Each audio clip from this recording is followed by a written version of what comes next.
All right, well, welcome back to the channel. So this is going to be part 3 of, let me get my gloves on here, of the restoration of the 76 shovel. So we're going to continue on following the manual to remove the motor.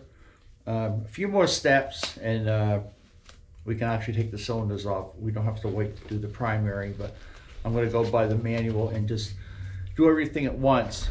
So I did, if you watched one of my 1-minute videos, I did some polishing on some of these, on the rocker boxes, just to kind of test out some different polish. So I think I'm going to go with the McGuire's, which is this one. What are we going to do next? Let me see.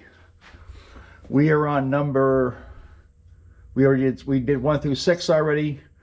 Number 7, remove air cleaner cover, filter element, air cleaner backplate, and air cleaner backplate support bracket from carburetor body. Number 8, remove carburetor intake manifold clamps, disconnect throttle and choke controls from carburetor, remove the carburetor. All right, so we're going to take the carburetor off and the intake manifold, and then the next step after that is remove exhaust pipes. And it says this stage of cylinder heads and cylinders may be removed. So let's take the air cleaner off and the carburetor and the intake manifold. Yeah, this mount for the carburetor is kind of weird. I don't ever remember seeing anything like that. But it's going to be good this winter, you know, when it's cold and snowy outside, to work on these rockers. I think these rockers are going to clean up nice. In fact, it looks like the cylinders, I think I mentioned this in the last video, it looks like the cylinders and the heads just need to be cleaned. They might not even have to be blasted. I'll have to take a closer look at those once we take them off. But this is actually the first look I've had at this S&S Carburetor since I got this bike. I've never taken the air cleaner off it. So we'll get a good look at that.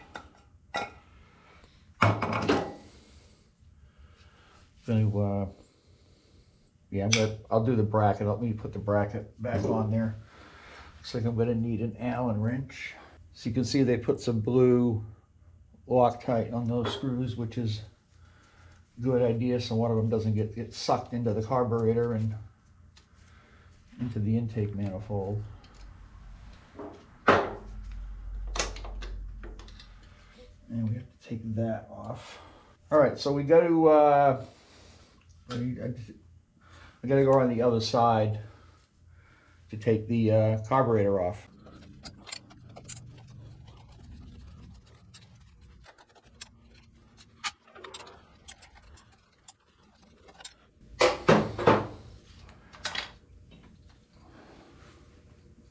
Just let that hang here for a minute. Let me go back over the other side. All right, so this carburetor looks fairly new. Pretty good shape though. All right, so what do we got? I gotta screw these. Well, here we go. Let me get some. I've spilt more gas in the last 2 days than I have in 20 years.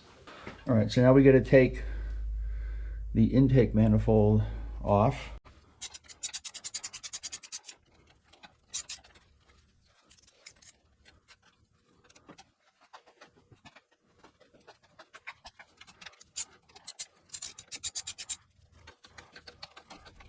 So this looks like a fairly new intake manifold also. Oops, where does that go like that? So here's the Super E Shorty. I'm almost thinking that maybe they put this on to sell the bike because maybe the Bendix didn't run. So this is an S&S Super and it is a Shorty. You can see on the top it says Shorty right here. But I'm going to have to pull this apart and check the jets, see what size jets they have in here. But otherwise a nice looking unit.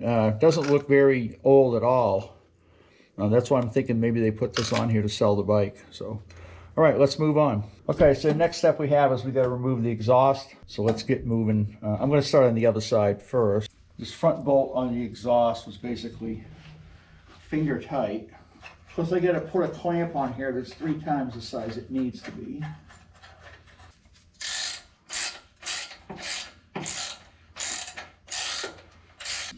Missing chrome on here, so this is going to go too. So I'll probably just get a new exhaust altogether. Okay, well, we got the exhaust off. You look inside, so it don't look too bad. I'm not really seeing any real carbon in there.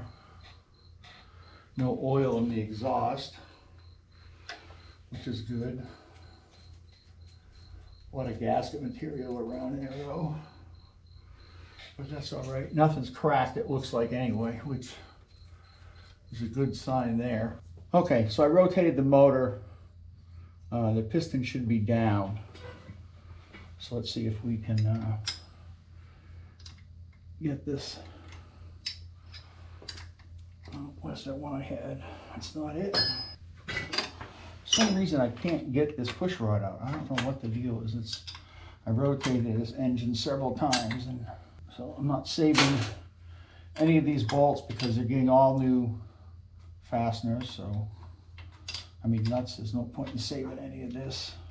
I think I'm gonna have to take the head off before I can take the cylinder off. Okay, so we're down to the last bolt on this cylinder. And we can take a look at the heads and see what's going on with that. I tell you, these head bolts are a pain in the ass to get off. Okay, so let's take a look. Where's my other light at? Let's take a look at the cylinder.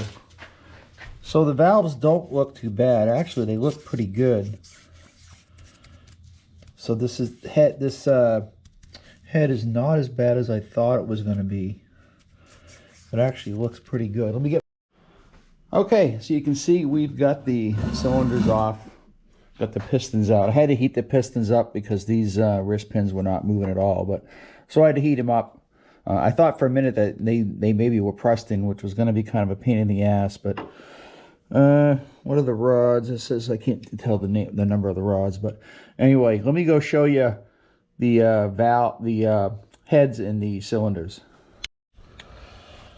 Okay, so these heads don't look too bad. The valves actually look pretty nice, almost where I probably might not even need to have a valve job done on this, but they are going to have to be put in the parts washer and cleaned up, but they're going to go to the shop anyway, and I'm just going to have new valves put in and, you know, let them cut seats in it if they need to cut seats in it. The pistons, if you saw my 1-minute video, I don't know if that's going to come up, but right there it says 030. So we've got 30 over pistons in this. There is some, you can see some scuffing on the front and the back. That's the rear cylinder. And here's the front cylinder. You can see that's kind of doing it too. And if you look in there, I mean, you can still see a lot of cross hatching in here, but you can see some scuffing right there. And then there's some, it's not so much in the rear cylinder, but it is in the front.